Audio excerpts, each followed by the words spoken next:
rahmatullahi taala wa barakaatu. waaw ni ko sëñ Fallou Galas si la waxee rek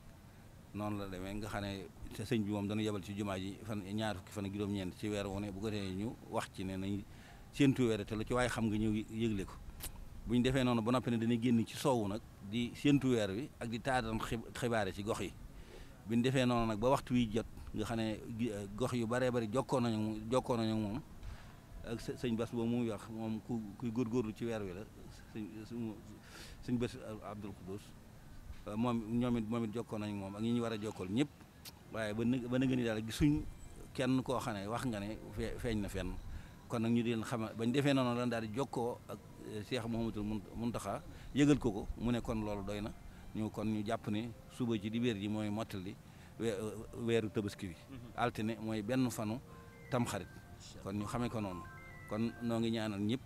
jàmm ak xéewal ak yàgg ko def ci ay ku koy dégg nu yàgg fi ñi koy dégg ñëpp yàgg fi ak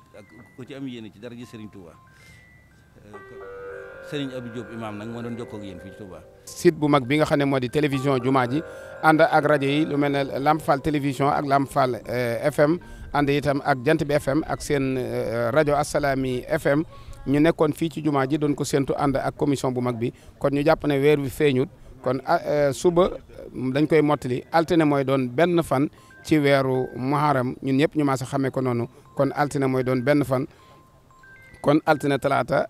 mooy war a nekk li nga xamante ne bii moo di guddik laylatu tamxarit muy talaata ja bët sedde àllarba di fukk yi incha allahu rabbi seen mbokk taalibe Fallou Galas si la nekkoon fii ci jumaa ji mag ji ànd ko ak ñi nga xamante ni ñoo di rajo yooyu ma tudd ak télévision bu mag bi wasalaamualeykum wa rahmatullahi wa barakaatu.